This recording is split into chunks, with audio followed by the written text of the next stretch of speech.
What's going on, everybody? Welcome back to another video. Today I'm going to be reviewing the 1983 film Microwave Massacre.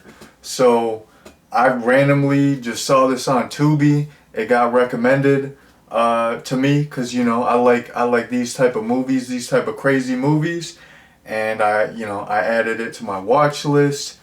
I watched some clips, I watched some trailers. I said, hey, this seems like an interesting movie, and yeah, I was thinking about reviewing it, but then I saw some videos that said like it's the worst horror movie or it's a bad horror movie. I didn't watch the videos. I ain't got time to watch videos and stuff. So I just saw the title and I was like, I don't know. Should I watch this? Should I not watch it? But yeah, like I had it in my list and I was thinking about it, and I wanted to watch something and review something, and it was just like late, so I'm like, I want to watch something short. This was like an hour and 15, so I popped it in. I mean, I didn't pop it in. It was on streaming. Yeah, I popped it in on streaming. So yeah, I chose to watch it. It was late. It was short, and I'm telling you what, I had a ton of fun with this movie. This movie was absolutely hilarious. It was so entertaining, so funny. It was bizarre. It totally knew what it was. It was sleazy. This was right up my alley. So yeah, definitely had a very fun time with this. And the plot is super simple. So you got this gentleman. His name's Donald, and he's a hardworking construction worker. He's putting in those hours, and he just wants a good simple lunch. He's just trying to get a bologna and cheese sandwich. But his wife, she's getting into all this gourmet stuff. That's her new hobby. That's her new thing. She wants to cook up all this gourmet stuff in a microwave, which I don't like. I didn't get that the whole time I'm watching. I'm like, she's like out here acting like she's like Bobby Flay, or she's like Gordon Ramsay out here. Ooh, I'm Miss Gourmet. Like, lady, you're cooking in a microwave. But I guess back in the day, like microwaves, they were the new big thing. So like if you had a microwave, you were like the coolest cat. You were like sophisticated. You were refined. But like now, it's like every grimy individual has a microwave. But anyways, this guy, he wants a simple lunch. His wife is getting too gourmet. Her food sucks. And he's getting fed up. He's complaining. He's sick of it. And one day, he just can't take it anymore. So he just like bludgeons her to death with the salt shaker with the door wide open. I mean, come on. Like, if you're gonna kill your wife, at least have some decency. Close the door. But I don't know. I didn't even see a single cop in this movie. Like, nobody was even onto this guy. Nobody was suspicious at all. But yeah, so he was fed up. He kills his wife, and one night he's going for a late night snack. He put all his wife's remains in like the garage fridge with all the other food, and he accidentally starts eating his wife. He realizes, hey, human meat, it's pretty good. It's a tasty treat. So then, for the rest of the movie, he's just killing random ladies and eating them. And, sometimes he'll cook them up in the microwave. So yeah, that's the basic plot summary. So first main thing that I want to talk about is going back to what I mentioned. This movie is so sleazy, and the tone is set from the get. So the the opening shots are, there's this like young woman, and she's like super busty. She's got like double D's, and it just keeps cutting from close-ups to her tits and ass, and that's the opening of the movie. So straight from Jump Street, you know what you're getting into. And yeah, like this movie, it's sleazy throughout. There's so much nudity, which I didn't expect, because yeah, this came out in 1983, but it was filmed in 79. So like, I was thinking, oh, maybe it's a little more tame. No, like there was so much nudity. Like the comedy was so inappropriate. Like in a good way. It was like dark humor. Like it was great. But yeah, there was like so much nudity, and for 70s chicks, they were actually like really fine. I was surprised. I was, because you know, sometimes, you know, we're living in the future. Chicks nowadays, they got the Kylie Jenner makeup kits. They got, you know, they're going to the gym. They're doing their squats. Like, future babes are just incredibly fine. Like, it's like a science nowadays. So sometimes you go back, you watch an old movie, and it's like, yeah, these chicks, they don't really got it like that. But like, these chicks had it going on. Like, every chick had like effing double D's. Like, they were, man, they were like some beautiful ladies. And it was funny too, because one of these ladies, he has her on the table and he's like cutting her, and he just like, you know, slashes the knife over her, and you just see like a little drip of blood. Like, the effects of the movie are so bad, it's hilarious. And yeah, he's cutting her, and you just see this like little drip of blood. It just looks like paint. And then you see like they do like a shot like under her tits, and it's like the biggest scars from plastic surgery, because you know, back then plastic surgery wasn't what it is today. So she just had like the biggest scars. I'm like, why would you do the shot under her breast? Like, why wouldn't you do it on top or something? But yeah, I thought that was really funny. So yeah, this movie is just incredibly sleazy.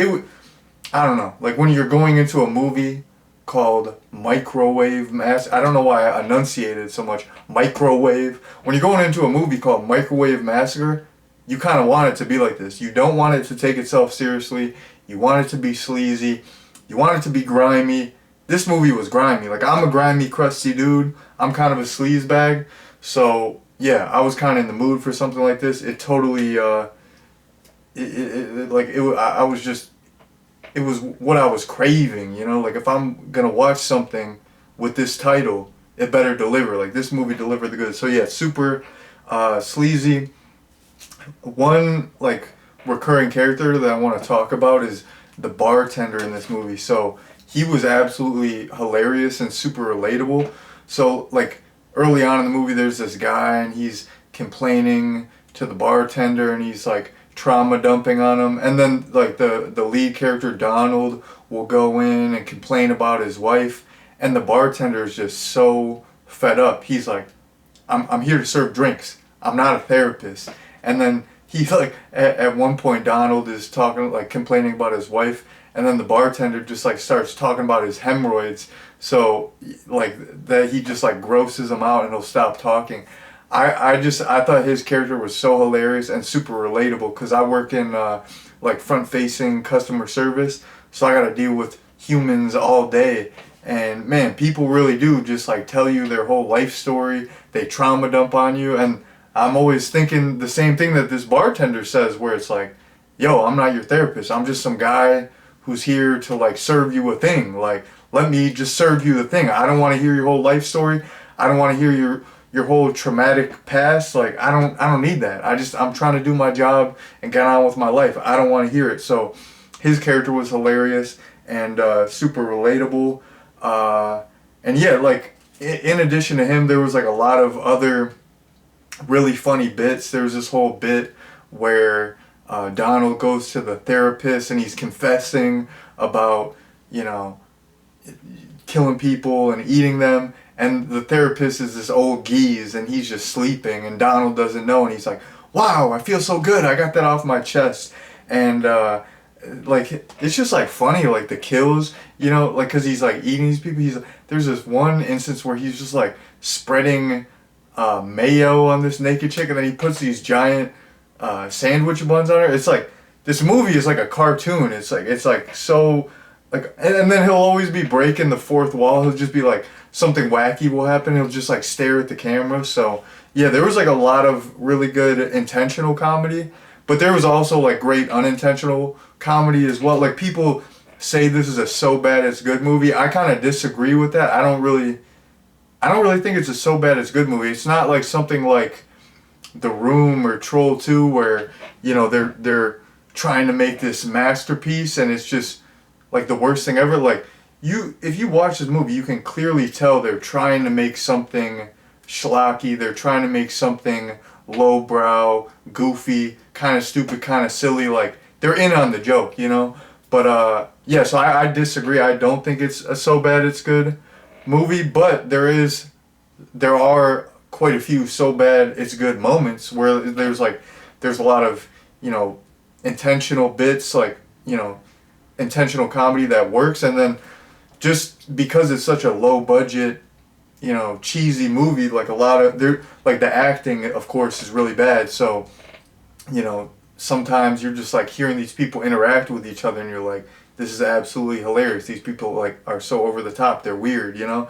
And the practical effects they're the worst effects ever. Whenever there's body parts, it's just like a rubber hand or a rubber arm. Like his wife's head is the fakest looking fake head I've ever seen in my entire life. The effects in this movie, they're the absolute worst. And that it's just like, I don't know, it totally enhances the experience. Like if the effects were good in this, it wouldn't be as fun. So yeah, you got a great little blend of great comedy that's intentional, and they went for it and it landed. And then just some of the stuff that comes with the fact that it's like so cheesy, so low budget. And yeah, it is a bad movie. You know, I don't think it's like a so bad it's good, like where it's like the worst movie ever. Because like I said, like I think they were trying to make something kind of silly.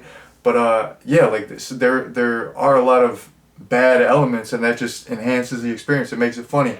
But I do want to get into like one negative. So one negative that I have about this movie is that this movie did drag for me later on. So this movie has a super short runtime. Like I said, I think it's around an hour and 15 minutes, but it just got so repetitive for me towards the end. It was just like, okay, he finds a girl, he kills the girl, he eats the girl, and it was just like so formulaic, so repetitive.